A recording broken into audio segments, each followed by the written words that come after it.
खबर आपको दें, कराची शाहराह फैसल पर इमारत में आग लग गई है। फायर ब्रिगेड की 4 गाड़ियां आग बुझाने में मसरूफ हैं। फायर ब्रिगेड ने आग पर काबू पा लिया है। वाटर बोर्ड के नीपा और सफोरा हाइड्रेंट्स पर इमरजेंसी इस वक्त नाफिज कर दी गई है। इस हवाले से आपको आगाह करें, कराची शाहराह फैसल पर इमारत में आतिश ज़द की, जिस पर अब काबू पा लिया गया है। फायर ब्रिगेड का अमला वहां पर पहुंचा और बर वक्त इस पर काबू पा लिया गया। मोहम्मद काशान से मज़ीद तफसीलात जानते हैं, बताइए काशान। हाँ जी बिल्कुल, देखें शाहराह फैसल पर पासा टावर नामी निजी इमारत थी जिसमें आग लगने का वाकया पेश आया था। फायर ब्रिगेड हुकाम के मुताबिक 4 फायर टेंडर्स ने आग पर काबू पाया है। वाटर बोर्ड हुकाम से हमारी बात हुई थी, उनकी जानिब से बताया गया था कि वाटर बोर्ड के नीपा और सफूरा हाइड्रेंट को जो इमरजेंसी नाफिज कर दी गई थी। हादसे के मकाम पर पानी से भरे मुताबिक टैंकर जो है वो रवाना कर दिए गए थे। तमाम अभी हमारी पुलिस हुकाम से बात हुई है, उनकी जानिब से बताया गया आग पर काबू पा लिया गया। तीसरी मंजिला जो बिल्डिंग की 13 मंजिला इमारत है, तीसरी मंजिला पर आग लगने का वाकया पेश आया था। आग कैसे लगी ताहाल मालूम नहीं हो सका, जबकि पुलिस हुकाम की जानिब से बताया गया है वाकये के अंदर कोई जानी नुकसान नहीं हुआ है। कूलिंग का अमल जो है वो शुरू कर दिया गया है। जी ठीक है काशान, साथ ही रहिएगा। एक और खबर से मुतालिक डिटेल आपसे लेंगे। साबिक वफाकी वजीर और GDA की रहनुमा फहमीदा मिर्जा कराची में हादसे हो गई हैं। पुलिस के मुताबिक फहमीदा हादसे में गाड़ी का शीशा लगने से मामूली जख्मी हुई हैं। काशान से मजीद तफसीलात जानते हैं, बताइएगा काशान, क्या बताना है उनकी हालत से मुतालिक डॉक्टर्स का?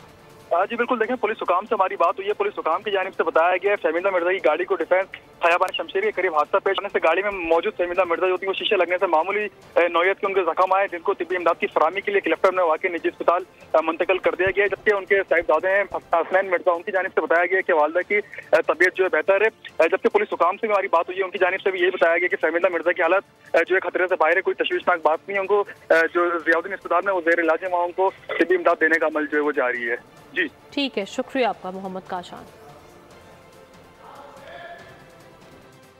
आपको इस हवाले से आगाह करें, फहमीदा मिर्जा जिनका ताल्लुक है GDA से, कार हादसे में मामूली जख्मी हुई हैं और इब्तदाई तिब्बी इमदाद के बाद डॉक्टर ने उन्हें घर जाने का मशवरा दे दिया है। फहमीदा मिर्जा गाड़ी का शीशा लगने से मामूली जख्मी हुई हैं।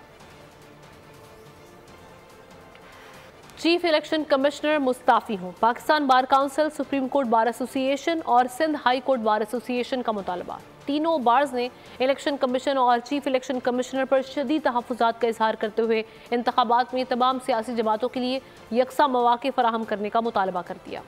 चीफ इलेक्शन कमिश्नर इस्तीफा दें, घर जाएं। पाकिस्तान बार काउंसिल और सुप्रीम कोर्ट बार एसोसिएशन का मुतालबा। पाकिस्तान बार काउंसिल का कहना है कि शफाफ इलेक्शन के लिए बराबर के मौके फराहम करने चाहिए। तासुर बढ़ रहा है कि मौजूदा इलेक्शन कमीशन की मौजूदगी में शफाफ इंतखाबात मुमकिन नहीं। आबादी के तनासुब से मौजूदा हल्का बंदियाँ इंतखाबी अमल की शफाफियत पर सवालात उठा रही है। इलेक्शन कमीशन इन नाजुक मामलात पर आंखें बंद नहीं कर सकता। पाकिस्तान बार काउंसिल मुतालबा करती है कि सुप्रीम कोर्ट को कमीशन के हर अमल की तौसीक करने के बजाय इन तजादात का नोटिस लेना चाहिए। दूसरी जानिब सुप्रीम कोर्ट बार एसोसिएशन ने भी चीफ इलेक्शन कमिश्नर से मुस्ताफी होने का मुतालबा करते हुए कहा कि चीफ इलेक्शन कमिश्नर को घर जाना चाहिए, क्योंकि इनके जेर निगरानी शफाफ इंतखाबात मुमकिन नहीं। इंतखाबात 8 फरवरी को ही हों, लेकिन तमाम स्टेक होल्डर्स को यकसा मौके फराहम किए जाएँ। मुल्क में आम इंतखाबात 8 फरवरी को होने को तैयार। मुल्क की सतह की सियासी क़यादत ने इलेक्शन लड़ने के लिए अपने हल्के मार्क करके बड़ी जमातों के बड़े बुर्ज असम्बली से बाहर रहने के खौफ से 1 से ज़ायद हल्कों से इलेक्शन लड़ने की तैयारियां कर रहे हैं। मगर कौन सा बड़ा बुर्ज इलेक्शन के रोज़ उल्टेगा? फैसला 8 फरवरी को होगा। अगरचे कागजात नामजदगी जमा होने और वापस लेने पर ही हतमी तौर पर तय होगा कि कौन सा बड़ा लीडर कहां से इलेक्शन लड़ेगा। मगर अब तक जिस सियासी लीडर ने जिन हलकों से इंतखाब लड़ने की तैयारी की है, इस्लामाबाद से इस बारे रिपोर्ट कर रहे हैं डिप्टी ब्यूरो चीफ अली शेर। 8 फरवरी को इलेक्शन होने को तैयार। बड़े बड़े सियासी कायदीन ने इंतखाबी मैदान में उतरने के लिए लंगोट कस लिए। कौन से हल्के से कौन इलेक्शन लड़ेगा, इसका फाइनल तो कागजात नामजदगी वापस लेने या हतमी लिस्ट आने पर ही होगा। मगर हल्के जरूर शॉर्ट लिस्ट कर लिए गए हैं। मुस्लिम लीग नून के कायद मियां मोहम्मद नवाज शरीफ के लाहौर, मरी और बलूचिस्तान से भी एक हल्के से इलेक्शन लड़ने का इरादा रखते हैं। मियां शहबाज शरीफ लाहौर और कराची से इलेक्शन लड़ने का इरादा रखते हैं। एहसन इकबाल नारोवाल, ख्वाजा आसिफ सियालकोट, ख्वाजा साद रफीक लाहौर, मरियम नवाज गुजरांवाला और लाहौर से इलेक्शन लड़ेंगी। चेयरमैन PPP बिलावल भुट्टो जरदारी लाड़काना और लियारी से, जबकि आसिफ अली जरदारी नवाब शाह से इलेक्शन लड़ेंगे। आसफा भुट्टो जरदारी टंडो अलायार से इलेक्शन लड़ेंगी। राजा परवेज अशरफ गोजर खान से इलेक्शन लड़ेंगे। मजहबी जमातों में से अमीर जमात इस्लामी सिराजुल हक देरिया पईन, हाफिज नईमुर रहमान कराची, लियाकत बलोच और अमीरुल अजीम लाहौर, जबकि मियां मोहम्मद असलम इस्लामाबाद से इलेक्शन लड़ेंगे। मुश्ताक अहमद खान पेशावर से इलेक्शन लड़ेंगे। अमीर जमीयत उलमा इस्लाम मौलाना फजलुर रहमान बलूचिस्तान के 2 हलकों पशीन और किला सैफुल्लाह से तो इलेक्शन लड़ेंगे, मगर अपने आबाई हलके डेरा इस्माइल खान से इलेक्शन लड़ेंगे या नहीं अभी हतमी तौर पर तय नहीं। इस्तेहकाम पाकिस्तान पार्टी के चेयरमैन जहांगीर तरीन लोधरा, जबकि सदर अलीम खान लाहौर, डॉक्टर फिरदौस आशिक अहवान सियालकोट से इलेक्शन लड़ेंगी। PTI पार्लियामेंटेरियंस के सदर परवेज खटक नौशहरा से इलेक्शन लड़ेंगे। पाकिस्तान तहरीक इंसाफ के chairman barrister Gohar Ali Buner, doctor Babar Rehman Islamabad, Ali Muhammad Khan Mardan से इलेक्शन लड़ेंगे। तहरीक इंसाफ के रूपोश रहनुमा उमर अयूब, अली अमीन गंडापुर, हम्माद अजहर और जेलों में मौजूद कायदीन कहां से इलेक्शन लड़ेंगे या नहीं लड़ेंगे अभी वाजे नहीं। मुल्क की सियासी तारीख में बहुत ही अहमियत के हामिल शहर रावलपिंडी में चौधरी निसार अली खान, शेख रशीद अहमद, गुलाम सरवर खान, हनीफ अब्बासी जैसे बड़े खिलाड़ी मैदान में उतरेंगे। प्रोडक्शन टीम के साथ अली शेर, बोल न्यूज, इस्लामाबाद। सरबरा इस्तेहकाम पाकिस्तान पार्टी जहांगीर तरीन की लीगल टीम ने हल्का NA 155 PP 227 और 228 के लिए कागजात नामजदगी वसूल कर लिए हैं। जहांगीर तरीन के कवरिंग उम्मीदवार अली तरीन होंगे। अली तरीन की जानिब से भी तीनों हलकों के कागजात नामजदगी वसूल किए गए हैं। जहांगीर तरीन 21 या 22 दिसंबर को कागजात नामजदगी जमा कराएंगे। तफसील जानते हैं हमारे नुमाइंदे ताहिर खान से। ताहिर, बताइएगा।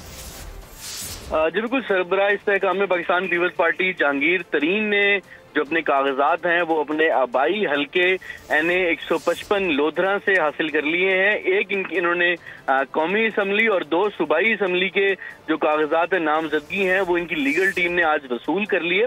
और मैं ये बताना चाहूंगा कि यहाँ पर जो 2 PP हैं उसमें PP 227 और 228 शामिल हैं। और यहाँ से 21 या 22 दिसंबर को जहांगीर तरीन खुद कागजात नामजदगी भी जमा कराएंगे।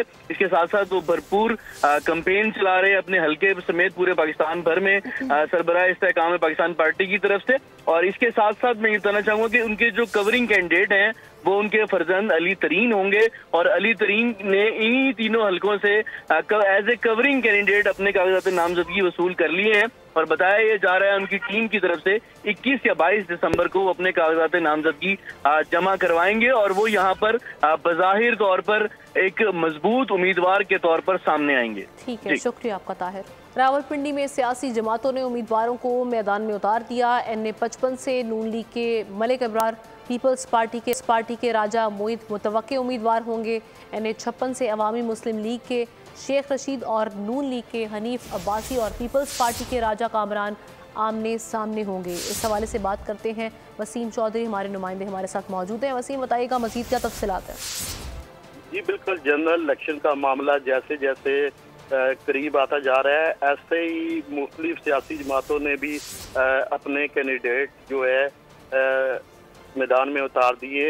हल्का NA 55 कैंट की अगर बात की जाए तो यहाँ से मुस्लिम लीग नून के उम्मीदवार मलिक अबरार जो है नुमाइंदगी नून लीग की जानिब से करेंगे। इसी तरह अगर इनके मद्दे मुकाबले की बात की जाए तो पाकिस्तान पीपल्स पार्टी की जानिब से राजा मोईद का नाम जो है इस वक्त सामने आ रहा है। हल्का NA 56 की अगर बात की जाए तो इसमें अवामी मुस्लिम लीग के शेख रशीद जो है वो नुमाया शख्सियत है। उनके मद्दे मुकाबिल जो है मुस्लिम लीग नून के हनीफ अब्बासी जो है वो नून लीग के टिकट पर कैंडिडेट का नाम सामने आ रहा है। जबकि पीपल पार्टी की अगर बात की जाए तो पीपल पार्टी के हल्का NA 56 से जो उम्मीदवार हैं उनका नाम राजा कामरान सामने आया है। इसी तरह तीसरी जो रावलपिंडी शहर की नशिस्त है इसमें नून लीग की जानिब से दनियाल चौधरी और सजाद खान के 2 नाम जो है अब तक सामने आए हैं। हतमी तौर पर जो है वो नून लीग की क़यादत फैसला करेगी कि इन दोनों में से कौन से उम्मीदवार होंगे, जबकि इनके मद्दे मुकाबल जो है PTI की जानिब से शेख रशीद के जो भतीजे हैं शेख राशिद शफीक का नाम जो है वो सामने आया है। जी ठीक है, शुक्रिया आपका वसीम। ANP ने मर्दान के तमाम सूबाई हलकों के लिए उम्मीदवारों के नामों का ऐलान कर दिया। पार्टी ने साबिक वज़ीर आला अमीर हैदर खान होती समेत 3 साबिक अरकान असम्बली को भी मैदान में उतार दिया है। मर्दान के सूबाई हलकों के लिए ANP के उम्मीदवारों के ऐलान भी सामने आ गए हैं। दीगर जमातों की जानिब से भी जैसे ही इलेक्शन शेड्यूल का ऐलान हुआ, अपने उम्मीदवारों के नाम सामने आ रहे हैं। हमारे नुमाइंदे परवेज़ खान हमारे साथ मौजूद हैं, उनसे वहाँ की तफसीरात मालूम करते हैं। बताइए परवेज़। जी बिल्कुल, यहाँ पर मर्दान में जो अवामी नेशनल पार्टी है उन्होंने अपने उम्मीदवारों का जो सूबाई असम्बली के हल्का जात है उन पर अपने नामों का ऐलान कर दिया है, जिसमें 3 जो है साबिक अरकान असम्बली भी शामिल है।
इस्लामाबाद में पुलिस की गाड़ी पर नामालूम अफराद की फायरिंग, 2 मोटरसाइकिलों पर सवार 5 शरपसंदों ने पुलिस की गाड़ी पर फायरिंग की है। इस वाक़े की तफसीलात लेते हैं जाहिद फारूक से। बताइएगा जाहिद। जी बिल्कुल, इस्लामाबाद का पोश इलाका है और थाना जो है नून है, वहाँ पर पुलिस की गाड़ी के ऊपर मुल्ज़मान ने फायरिंग की है, और लेकिन इस फायरिंग के नतीजे में कोई जानी नुकसान नहीं हुआ और मुल्ज़मान जो है दो मोटरसाइकिलों पर सवार थे। 5 मुल्ज़मान वो फरार होने में कामयाब हो गए हैं और इसमें पुलिस ने उन्होंने नाकाबंदी की है पूरे इलाके की, और इस वक्त सर्च ऑपरेशन जो है और कैमरों की मदद से और सेफ सिटी के जो के कैमरे लगे हुए हैं उनकी मदद अभी ली जा रही है कि ये मुल्ज़मान कहाँ से आए थे। और इस इलाके में पहले भी पुलिस के ऊपर जो है फायरिंग हुई है और काफी कुछ रोज जो गुजरे हैं इनमें इस तरह के काफी सारे वाकयात हुए हैं कि पुलिस के ऊपर जो है मुल्ज़मान वो फायरिंग करते हैं, नाके पर रोका जाता है, रात का टाइम होता है और ये जो इलाका तरनौल है और ये इस इलाके में जराइम पेशा अफराद भी जो है वो बहुत ज्यादा है। इन दिनों में काफी रेड भी हुआ है और आज इस रेड के नतीजे में काफी गिरफ्तारियां भी हुई हैं। जो सर्च ऑपरेशन है वो भी इन इलाकों के अंदर पहले से जारी था, लेकिन इन मुल्ज़मान को अभी रोका ही गया था कि इन्होंने पुलिस के ऊपर फायरिंग शुरू कर दी और दूर से ही वो दूसरी सिमत में वो भागने में कामयाब हुए। लेकिन इस दौरान पुलिस जो है उसकी मदद ली गई है सेफ सिटी के कैमरों से और मुल्ज़मान की तलाश जो है वो इस वक्त जारी है। आला हुकाम से बात हुई है, उनका कहना है कि वो जल्द मुल्ज़मान तक पहुंच जाएंगे। ठीक है, शुक्रिया आपका जाहिद। इलेक्शन कमीशन किसी के दबाव या ब्लैकमेलिंग में नहीं आएगा। चीफ इलेक्शन कमिश्नर के जिला में कोई इजाफी नशिस्त पैदा नहीं की गई। तर्जुमान इलेक्शन कमीशन ने वजाहती बयान में कहा कि मीडिया में चलने वाली खबर झूठ है। चीफ इलेक्शन कमिश्नर का आबाई हल्का NA82 जिला सरगोदा है जहां कोई इजाफी नशिस्त पैदा नहीं की गई। तर्जुमान ने मजीद कहा कि इलेक्शन कमीशन किसी की ज़ाती ख्वाहिश पर किसी भी मखसूस शख्सियत के लिए इजाफी नशिस्त बनाने से माजूरी जाहिर करता है। इसी उसूल को ज़िला हाफिज़ाबाद में भी मद्देनज़र रखा गया। इलेक्शन कमीशन ने आहद चीमा को मुशीर के ओहदे से फौरी हटाने का हुक्म दे दिया। महफूज फैसला सुनाते हुए सेक्रेटरी काबीना डिवीज़न को आहद चीमा को ओहदे से अलग करने का हुक्म। फैसले में कहा कि आहद चीमा इंतखाबात पर असरअंदाज हो सकते हैं, वो गुज़श्ता काबीना का हिस्सा रहे हैं। इलेक्शन शेड्यूल जारी होने के बाद इंतखाबी हल्का बंदियां तब्दील नहीं हो सकती। हल्का बंदियों के खिलाफ एक और दरख्वास्त मुस्तरद। सुप्रीम कोर्ट ने बर वक्त इलेक्शन पर मोहर जब्त कर दी। कायम मकाम चीफ जस्टिस सरदार तारिक मसूद ने रिमार्क्स दिए। आम इंतखाबात की तारीख से मुल्क में थोड़ा इस्तेहकाम आया। इलेक्शन को किसी सूरत डीरेल नहीं होने देंगे। जस्टिस मंसूर अली शाह ने कहा कि इनफरादी दरख्वास्तों पर फैसला देने लग गए तो इलेक्शन अमल में मुतासर होगा। इंतखाबात में कोई ताखीर नहीं होनी चाहिए। इलेक्शन को किसी सूरत डीरेल नहीं होने देंगे। सुप्रीम कोर्ट ने हल्का बंदियों के खिलाफ एक और दरख्वास्त मुस्तरद कर दी। कायम मकाम चीफ जस्टिस सरदार तारिक मसूद ने रिमार्क्स दिए। आम इंतखाबात की तारीख आना कोई मामूली बात नहीं। शेड्यूल आने से मुल्क में थोड़ा इस्तेहकाम आया है। जस्टिस मंसूर अली शाह ने रिमार्क्स दिए।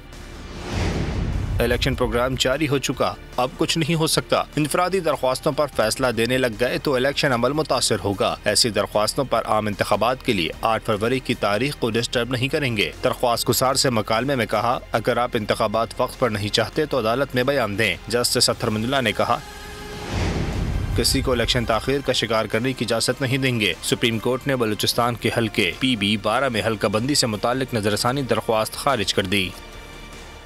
PTI intra party election commission ने दरख्वास्तों पर फैसला महफूज कर लिया। PTI वकील बैरिस्टर अली जफर ने इलेक्शन कमीशन के 40 सवालात के जवाब दे दिए। कहा, कुछ नहीं छुपाया, इलेक्शन कमीशन के हुक्म पर मुकम्मल अमल दरामद किया। 40 सवाल तो PTI से पूछे, ऐसे सवाल जिनका इंट्रा पार्टी इलेक्शन से भी कोई ताल्लुक नहीं, ऐसे सवाल जिनका इन केस से भी कोई ताल्लुक नहीं। उम्मीद ये है, आखिर में मैंने ये कहा था, रिक्वेस्ट की थी इलेक्शन कमीशन ऑफ पाकिस्तान को कि आप इसका जल्द से जल्द फ़ैसला कर दें। जो भी फ़ैसला है आप कर दीजिए ताकि हम नेक्स्ट स्टेज पे जा सकें और अपना सिंबल ले सकें, जो हमारा हक है, PTI का हक है। उन्होंने जवाब में ये बताया मुझे कि उनको एहसास है कि इलेक्शन शेड्यूल अनाउंस हो चुका है, उनको एहसास है कि फैसला जल्द होना है, लेकिन जजमेंट आज रिज़र्व कर ली गई है। अब देखेंगे कब उसको अनाउंसमेंट आती है। इलेक्शन कमीशन से आखिर में हमने ये इस्तदा की है कि आखिरी date filing of nomination form 22 है। आप बराह मेहरबानी इस केस का फैसला और इस सर्टिफिकेट को वेबसाइट पे चढ़ाना ये 22 तारीख से पहले कर ले। अगर 70% आवाम से ताल्लुक़ रखने वाली पार्टी का इलेक्शन सिंबल डिस्प्यूटेड है और अभी तक क्लियर नहीं है, तो लेजिस्टिमेसी भी अब इलेक्शन की वो भी बड़ी क्वेश्चनेबल होगी। मेहरबानी करके इस मैटर को 22 से पहले कंक्लूड कर ले। मुल्क में इंतखाबी अमल का बाकायदा आगाज़। रिटर्निंग अफसरान ने कागजात नामजदगी की वसूली के लिए पब्लिक नोटिस जारी कर दिए। कल से 22 दिसंबर तक कागजात नामजदगी जमा कराए जाएंगे। 24 से 30 दिसंबर तक जांच पड़ताल होगी। अपीलें 10 जनवरी तक सुनी जाएंगी। उम्मीदवारों की नजरसानी फहरिस्त 11 जनवरी को जारी होगी। रिटर्निंग अफसरान की ट्रेनिंग मुकम्मल। कागजात नामजदगी की वसूली के लिए पब्लिक नोटिस जारी। मुल्क में इंतखाबी अमल का बाकायदा आगाज हो गया। कल से 22 दिसंबर तक कागजात जमा कराए जाएंगे। जांच पड़ताल 24 से 30 दिसंबर तक होगी।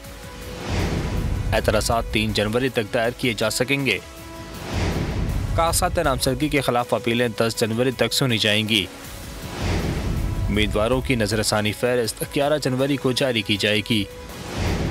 13 को उम्मीदवारों को इंतखाबी निशान अलॉट किए जाएंगे, जबकि मुल्क भर में आम इंतखाबात 8 फरवरी 2024 को होंगे। आइन तोड़ने वालों को जजेस हार फूल पहनाते हैं। कहा गया नवाज शरीफ और मरियम नवाज को जेल से बाहर नहीं आना चाहिए, वरना हमारी 2 साल की मेहनत ज़ाया हो जाएगी। नवाज शरीफ की साबिक जजेस पर तनकीद। पार्लिमानी बोर्ड इजलास से खिताब में कहा कि तुम 3 साल तक जो चाहे आइन के साथ करो, हम खुद आइन को तोड़वाते हैं और उस पर मुहर लगाते हैं, और जब पार्लियामेंट टूटती है तो कहते हैं कि बिल्कुल ठीक हुआ है।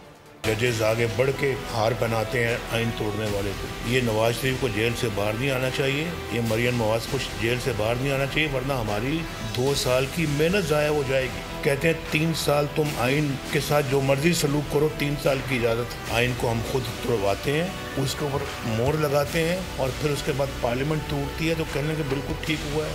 झूठे केसों में जेलों में जाते हैं, लेकिन अफसोस ही होता है कि हम देखकर भी खामोश रहते हैं। सिलेक्टेड बंदा जो था 4 वोटों की बढ़तरी से वज़ीर आज़म बना था, वो जिसमें MQM के वोट भी शामिल थे। हमें अल्लाह ताला ने कामयाबी अता फरमाई, तो फिर हम कौम को इस गिरदाब से ज़रूर निकालें। जुल्फ़िकार अली भुट्टो के कातिल हाई कोर्ट और सुप्रीम कोर्ट के जज साहिबान थे। पुरानी रवायती सियासत को दफन करना होगा, वरना मुल्क नहीं चलेगा। बिलावल भुट्टो जरदारी की लाहौर हाई कोर्ट बार की तकरीर से खिताब में साबिक जजेस पर तनकीद। कहा जो भुट्टो के साथ हुआ वो सलूक किसी और वज़ीर आज़म के साथ नहीं होगा। एक कत्ल हुआ, कत्ल शहीद जुल्फ़िकार अली भुट्टो। और कातिल कौन था? कातिल लाहौर हाई कोर्ट के वो जज साहिबान थे। कातिल वो सुप्रीम कोर्ट के जज साहिबान थे कि आज के बाद किसी वज़ीर आज़म के साथ ये सलूक नहीं। हमारे जज साहिबान अपने ही इदारों से वो खून वो दाग अपने फैसलों से वो धोएंगे। पाकिस्तान में इस वक्त पॉलिटिक्स में एक पोलराइजेशन और एक हाइपर पार्टिजनशिप है। हमने सियासत को इस मुल्क में तो जाती दुश्मनी में तब्दील कर दिया। खान साहब का तो खुद उसका सबसे बड़ा किरदार था। जबरदस्ती आपसे जिए भुट्टो के नारे नहीं लगवाऊंगा। गजा में जारी बर्बरियत की बात करते हैं। गजा पर इजरायली हमले जारी हैं। रफा में रिहायशी इमारत पर बमबारी से 29 फ़लस्तीनी शहीद, दर्जनों जख्मी हो गए। मुतादिद अफराद मलबे तले दबे होने की शहादतों में इजाफे का खदशा है। शिमाली गजा में जबालिया पनाह गजीन कैंप पर फ़ज़ाई हमले में 13 फ़लस्तीनी शहीद हुए। गजा की पट्टी पर इसराइल के वहशियाना हमले जारी। रफा में रिहायशी इमारत पर बमबारी से 29 फ़लस्तीनी शहीद, दर्जनों जख्मी हो गए। मुतादिद अफराद मलबे तले दबे होने से शहादतों में इजाफे का अंदेशा है। शुमाली गजा में जबालिया पनागुजी कैंप पर फ़ज़ाई हमले में 13 फ़लस्तीनी शहीद और मुतादिद जख्मी हो गए। वस्ती और जुनूबी गजा के अलावा खान यूनुस में भी रिहायशी इमारतों को निशाना बनाया गया। हमलों में शहादा की मजमूई तादाद 19,667 हो गई, जिनमें 7,729 बच्चे और हजारों खवातीन शामिल हैं। 60,000 से ज्यादा लापता हैं। जमीनी लड़ाई में भी इसराइल को भारी नुकसान का सामना है। 2 रोज में मजीद 7 फौजियों की हलाकत के बाद मजमूई तादाद 129 हो गई है। उधर इसराइल ने गजा में एक और आर्जी जंगबंदी पर आमादगी जाहिर कर दी। इसराइली सदर आज़िक हरज़ोग का कहना है यरगमालियों की रिहाई के लिए गजा में इंसानी बुनियादों पर एक और वक्फा चाहते हैं। दूसरी जानिब हमास ने फलस्तीनियों की नस्ल कुशी की जंग के खात्मे तक कैदियों से मुताल्लिक मुज़ाकरात से इनकार कर दिया है। अक़वाम मुत्तहिदा की सलामती कौंसिल में गजा में जंगबंदी से मुताल्लिक UAE की करारदाद पर वोटिंग मंगल की शब मुतवक्के है। खबर एजेंसी के मुताबिक जंगबंदी करारदाद के मतन पर मुज़ाकरात जारी हैं। उधर पोप फ्रांसिस ने एक बार फिर जंगबंदी और कैदियों की रिहाई पर जोर देते हुए कहा है कि क्रिसमस के मौके पर इसराइलियों और फलस्तीनियों को दर्द और शोक का सामना है। 2023 में सक्खर पुलिस ने डाकुओं के खिलाफ भरपूर कार्रवाइयां करते हुए अमन व अमान की सूरत हाल को बेहतर किया। शहीद सहाफ़ी जान मोहम्मद मेहर के कातिलों की गिरफ्तारी के लिए भी भरपूर ऑपरेशन जारी रखा। देखते हैं ब्यूरो हेड शाहिद अली की रिपोर्ट। 2023 सक्खर पुलिस के लिए कड़ा साल। अमन व अमान की सूरत हाल बेहतर बनाने के लिए जंगी बुनियादों पर काम किया। स्ट्रीट क्रिमिनल्स हों या बदनामे जमाना डाकू, पुलिस का एक्शन भरपूर रहा। डाकुओं से 197 बार सामना हुआ। 12 डाकू हलाक, 78 डाकू जख्मी हुए। 211 डाकुओं और दीगर जराइम में मुलव्विस मुल्ज़िमान को हथकड़ियाँ लगी। पर इसी साल में कोई 12 डाकू जो हैं खतरनाक डाकू, वो मुख्तलिफ इनकाउंटर्स में हलाक हुए और अराउंड 78 क्रिमिनल्स ऐसे हैं जो कि जख्मी हालत में गिरफ्तार हुए हैं। शहरी पुलिस की कारकर्दगी से खुश हैं। उन्हें उम्मीद है 2024 में अमन व अमान का सिलसिला बरकरार रहेगा। पुलिस ने खास तौर पर बड़ी मेहनत की है और बड़े एफर्ट्स लिए हैं और जराइम पेशा अफराद के खिलाफ घेरा तंग किया है। शहरी कहते हैं साल के शुरू में बहुत ज्यादा वारदातें हो रही थी, 4 माह से बहुत कमी आई है। 2023 में शुरू में तो बहुत ज्यादा ही आप देख रहे थे कि वारदातें हो रही थी, डकैतियां हो रही थी, लेकिन पिछले कुछ टाइम से 3-4 महीने से जो है इनमें कमी आई है। पुलिस ने सहाफ़ी जान मोहम्मद मेहर के कातिलों की गिरफ्तारी के लिए भी भरपूर कार्रवाइयाँ की। कत्ल में मुलव्विस मुतादिद सहूलतकार गिरफ्तार हुए। जान मोहम्मद मेहर केस में जो मेन कल्प्रिट्स हैं, जो इसी केस में इन्वॉल्व है, जो कि शाहबलों के कच्चे में वो छुपे हुए थे, उनके खिलाफ मुसलसल जो ऑपरेशंस का जो अमल है वो जारी है। उनको कोई 4 मुख्तलिफ ठिकाने जहाँ पर उन्होंने पनाह ली हुई थी वो पुलिस ने डिमोलिश की। 2023 में सक्कर पुलिस ने जराइम पेशा अफराद के खिलाफ घेरा तंग रखा। नए साल में भी पुलिस क़याम अमन के लिए सीना सुपर नजर आई है। कैमरामैन बिलावल भट्टी के साथ शाहिद अली, बोल न्यूज़ सक्कर। बच्चों को दुनियावी तालीम से आरास्ता करने का मिशन इस्लामाबाद अल हुदा इंटरनेशनल स्कूल में सालाना तकरीब का इनेकाद किया गया। तलबा का काम काबिल दीद और मुतासिर कुन रहा। इस बारे देखते हैं महपारा जमान की रिपोर्ट। नेशनल स्कूल में सालाना तकरीब का इनेकाद। बच्चों ने खूबसूरत अंदाज में मुख्तलिफ टैबलोज और पुरअसर खाके पेश किए। तलबा का कहना है कि दीन की तालीम के साथ साथ हमें दुनिया की मुख्तलिफ मौज़ूआत पर मालूमात मिलती हैं। मेरे स्कूल में एनुअल डे हो रहा है जिसका मौजूद तज़किया है।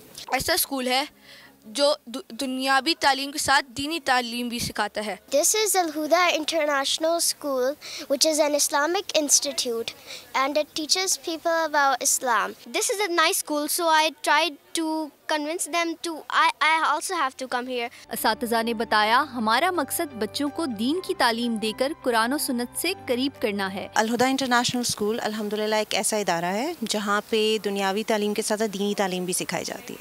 मॉडर्न एजुकेशन के साथ दीनी तालीम को इस तरह सिखाया जाता है कि उनकी कैम्ब्रिज करिकुलम है। इस एनुअल डे का जो मकसद है वो ये है कि बच्चों की एक तो टैलेंट को मज़ीद उभारा जाए और उनको दावा पर्पज़ के लिए भी तैयार किया जाए, जो कि हमारा अल्टीमेट एक गोल है कि इंशाअल्लाह हमारे बच्चे इस मकाम तक पहुँचें कि वो इस्लाम का मैसेज जो है वो एक बेहतरीन सिटीज़न, बेहतरीन मुसलमान होकर वो लोगों तक भी दें।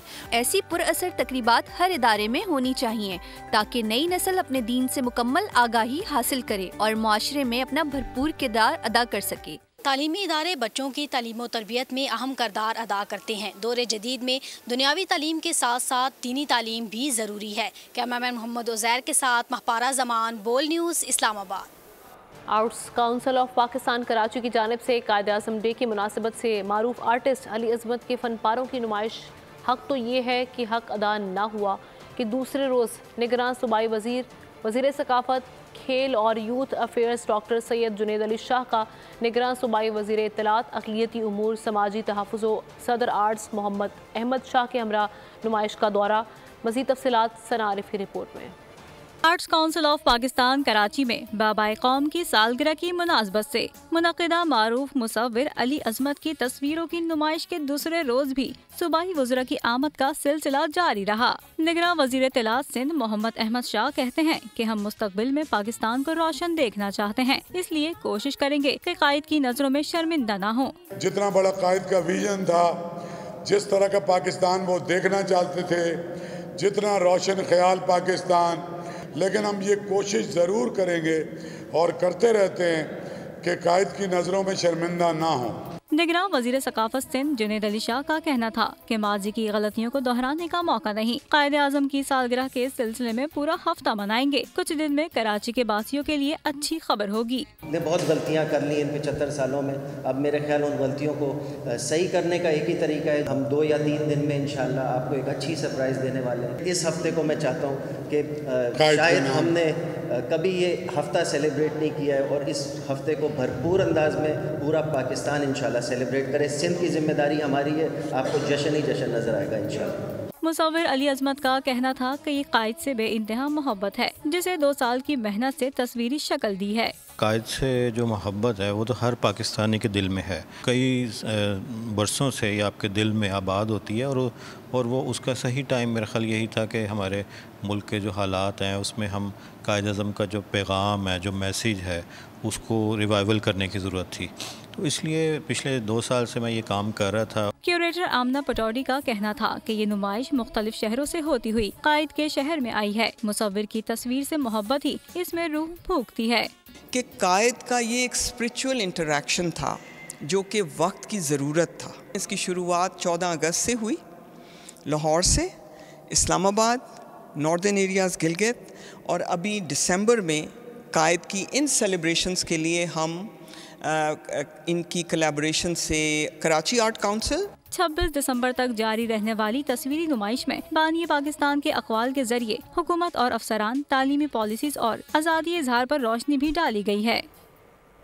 बजेंगे शाम के साथ होगी इनामात की बरसात, कहकहों की भरमार यानी इंजॉयमेंट लगातार। हर हफ्ता और इतवार मिलेंगे करोड़ों के प्राइज, खेलेगा पूरा पाकिस्तान। गेम शो ऐसे चलेगा एक बार फिर आ रहा है। वो कहते हैं ना, नेवर स्टॉप ड्रीमिंग। तो बस अब ब्रेक हुई खत्म, इस बार सब कुछ नया होगा। ना टिकटॉकर्स ना यूट्यूबर्स, सिर्फ और सिर्फ ऑडियंस, बाइक्स, गाड़ियां, सोने के सेट और लाखों के कैश इनामात, नए गेम्स और नए सेगमेंट्स के साथ। अगर खेला अपने जोर पर तो देखना लोग सेल्फी लेंगे दौड़कर। अब फिर से गेम शो ऐसे चलेगा। गेम शो ऐसे चलेगा, हफ्ता इतवार शाम 7 बजे। नासा का लेज़र कम्युनिकेशन का नाकाबिले यकीन तजुर्बा और रिकॉर्ड। लेज़र शुआ से टेट्रिस नामी बिल्ली की मुख्तसर दौरानी का वीडियो क्लिप ज़मीन को भेज दिया। नासा के साइक मिशन ने लेज़र के ज़रिए दुनिया को 19 मिलियन मील यानी 31 लाख किलोमीटर के फासले से ये वीडियो क्लिप भेजा। 15 सेकंड्स के क्लिप को ज़मीन पर पहुंचने में 101 सेकंड्स लगे। ये इंतहाई गहरी खला से लेज़र के ज़रिए से ये वीडियो स्ट्रीमिंग का तारीखी तजुर्बा है। हॉलीवुड के सुपरस्टार टॉम क्रूज सबसे महंगे अदाकार बन गए। फिल्म स्टार का मुआवजा सुनकर सब दंग रह जाएंगे। टॉम क्रूज एक फिल्म का मुआवजा $10 करोड़ लेते हैं, जो पाकिस्तानी 30 अरब रुपए बनता है। 60 साल टॉम क्रूज सुपरस्टार के साथ प्रोड्यूसर भी हैं। न्यूज़ बुलेटिन से फिल वक्त इतना ही। किसी भी खबर की तफसील जानने के लिए विजिट कीजिए bolnews.com। सब्सक्राइब करें और बेल दबाएं ताकि कोई खबर रह न जाए।